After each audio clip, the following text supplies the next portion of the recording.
Amém. Louvado e engrandecido seja o nome do Senhor. 2 Timóteo, capítulo de número 3, versículo de número 1 e início do versículo de número 2, que diz: Sabe, porém, isto, que nos últimos dias sobrevirão tempos trabalhosos, porque haverá homens amantes de si mesmos. Nesta carta, que é conhecido como o Testamento do Apóstolo Paulo, nós estaremos abordando sobre a apostasia da fé e a decadência da sociedade. Porque quando a igreja apostata da fé, a sociedade entra em decadência. E a apostasia, ela nada mais é do que o abandono dos princípios do Evangelho, o abandono da fé, o abandono das doutrinas que confessa, o abandono da fé que antes possuía. E quando a igreja ela abandona esses princípios, a sociedade fica sem princípios e entra em decadência. E nós estaremos abordando nesses próximos programas sobre este tema. Iniciando a carta, a carta que o apóstolo Paulo, a segunda prisão em Roma, o apóstolo Paulo estava em um lugar úmido, um lugar frio, já com idade avançada, sabendo que ali eram os seus últimos dias, ele instigava ao jovem Timóteo a continuar na fé, a continuar a perseverar, a saber que ele iria passar por perseguições. E em um momento muito difícil do cristianismo, era um momento que a igreja passava por grandes perseguições, era um momento que o imperador Nero ele havia incendiado a cidade, ele teria incendiado 14 bairros e sobrado apenas 4 bairros, e teria colocado a culpa nos cristãos. E é nesse cenário que o apóstolo Paulo escrevia ali de dentro da prisão para o jovem Timóteo. O jovem Timóteo, que era um jovem tímido, era um jovem que possuía também uma fé gigantesca, um jovem também corajoso e que tinha um desafio muito grande, que era pregar contra os falsos profetas ali na igreja que ele pastoreava, que era a igreja de Éfeso. Nesse cenário caótico, onde Nero perseguia os cristãos, onde os cristãos eles eram caçados, amarrados em postes e incendiados vivos para iluminar as ruas de Roma. Era um período terrível, um período que de um lado existia perseguição, do outro existia uma certa apostasia entrando dentro das igrejas. E o apóstolo Paulo, no fim da sua vida, escrevendo ao jovem Timóteo para continuar o verdadeiro evangelho, a verdadeira fé, a pregação genuína da palavra de Deus. E o versículo 1 diz: Sabe, porém, isto, que nos últimos dias sobrevirão tempos trabalhosos. Quando falamos em últimos dias, nós estamos falando no período que compreende entre a redenção salvífica de Cristo em sua morte e ressurreição e os nossos dias. Nós podemos dizer que Cristo ele inaugurou os últimos dias e até hoje nós vivemos esses últimos dias. E nesses últimos dias nós sabemos que haverá uma grande apostasia. Nós sabemos que a apostasia já vinha acontecendo desde a época de Timóteo, mas conforme os últimos dias vai se afunilando, conforme vai chegando o fim dos tempos, a apostasia vem aumentando drasticamente. E dessa forma o apóstolo Paulo ele nos mostra a maldade que acometeria a humanidade nesses últimos dias. Últimos dias que serão tempos difíceis, tempos trabalhosos, tempos penosos, tempos difíceis do cristão suportar. Na oportunidade, o apóstolo Paulo ele emprega o termo grego chalepos, que significa difíceis, ferozes, perigosos. Encontramos esse termo também lá em Mateus capítulo 8, versículo 28, que descreve os endemoniados gadarenos.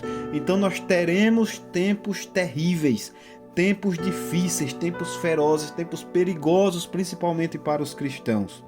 Será uma época onde o mal irá florescer, onde a moral ela será abalada e o evangelho será perseguido.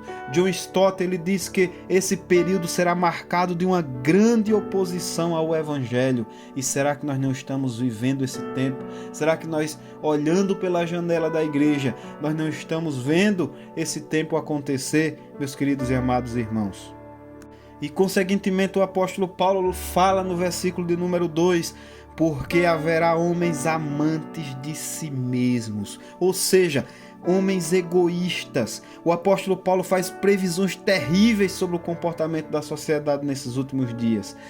O grande teólogo e pastor Hernandes Dias Lopes, ele diz que o caos da sociedade é o resultado daquilo que são. O mal não está fora do homem, e sim dentro do homem. Ou seja, o caos da sociedade é resultado daquilo que eles são. Quanto mais apostasia, mais a sociedade decai. E nós sabemos, meus queridos e amados irmãos, que o homem é pecador, que o homem ele é mau por natureza. Você, eu, sem a graça de Deus, nós somos imundos pecadores. Nós não somos nada, não somos ninguém. Nós somos merecedores do inferno e da morte. Sem Deus, sem a graça de Deus, nós somos merecedores do inferno. Mas através do resgate de Cristo, que foi quem nos deu a oportunidade de reconciliação com Deus, quem pagou uma dívida que jamais poderíamos pagar, é que podemos ser salvos. É que estamos aqui pregando para você. Não estamos aqui porque nós somos bons, porque nós somos maus por natureza. Nós estamos aqui porque a graça de Deus nos alcançou. Então as profecias se cumprem como nunca. Vivemos em uma sociedade egoísta, assim como o versículo 2 diz, porque haverá homens amantes de si mesmo. A nossa sociedade ela é egoísta, egocêntrica, e inclusive nós vemos isso nos nossos dias onde? Dentro dos cultos das igrejas. Os cultos eles têm sido egocêntricos, onde o homem é o centro, onde coloca o homem no centro, onde deveria ser cristocêntrico ou teocêntrico, onde Cristo e Deus é o centro. O que vemos hoje, inclusive no cristianismo, são homens amantes de si mesmos, homens egoístas. A essência do cristianismo é estender as mãos, é levantar as mãos para as pessoas que estão precisando, que podemos traduzir como amar ao próximo como a si mesmo. A sociedade está doente, e muito doente. Mas o nosso papel como cristão, o nosso papel como igreja é influenciar a sociedade e não sermos influenciados com essa sujeira. Mas, escute bem, infelizmente, muitos crentes, pastores e igrejas têm dado mau exemplo. Ao invés de serem verdadeiros cristãos, ao invés de darem um bom exemplo à sociedade, muitos vivem uma hipocrisia somada a uma autolatria desenfreada. E o que é isso? Isso são homens amantes de si mesmo.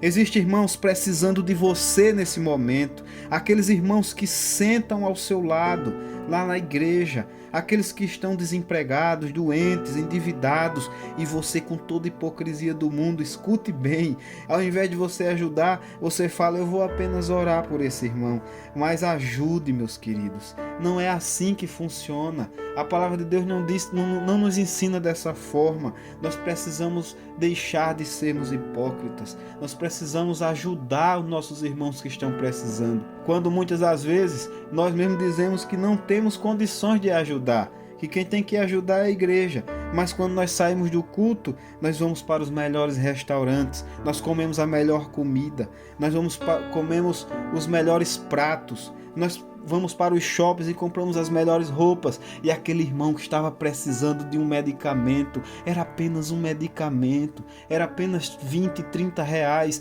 ou um botijão de gás que era 80 reais, eu deixei de ajudar, o filho dele muitas vezes pode ser que tenha passado fome, eu deixei de ajudar como um cristão hipócrita, dizendo que não tinha dinheiro, que não tinha condições, que eu ia orar, mas quando eu saí, eu dei 90, 100 reais em uma pizza, em um prato, em um restaurante. Isso é hipocrisia. Se você faz isso, meus queridos, você está sendo hipócrita, você está sendo egoísta, como o versículo diz, você está sendo amante de si próprio.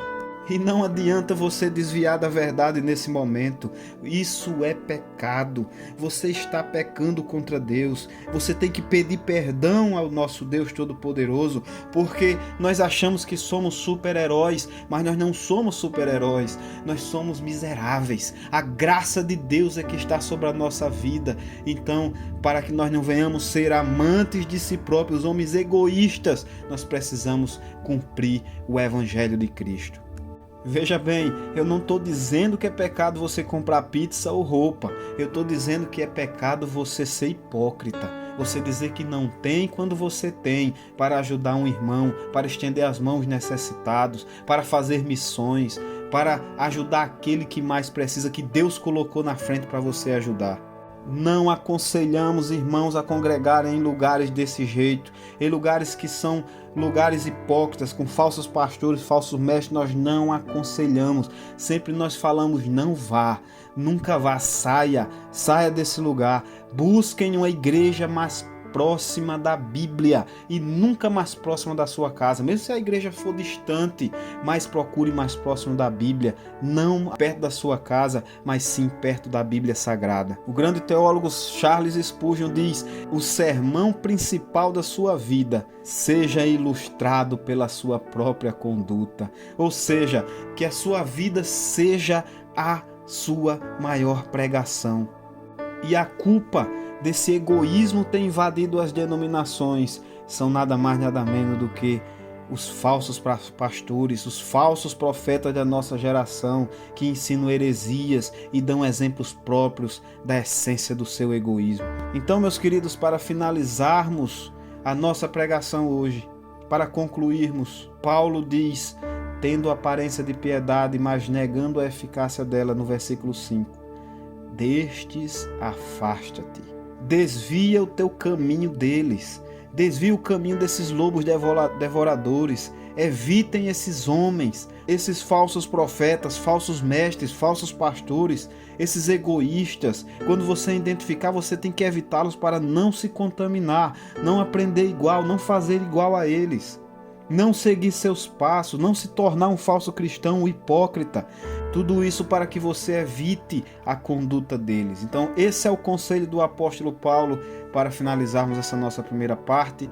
Na semana que vem, nós estaremos dando continuidade a esse versículo com outros temas, trazendo principalmente no próximo programa sobre a avareza, sobre os amantes do dinheiro, que aí engloba bem os falsos profetas. Chegamos ao final de mais um programa Missionário da Verdade. Obrigado pela sua audiência. Até a próxima semana, assim o nosso Deus permita. Como disse Lutero, a paz se possível e a verdade a qualquer preço.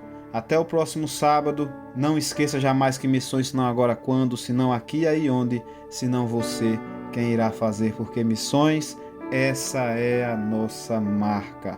A graça e a paz de Cristo e que Jesus seja sempre o nosso respirar.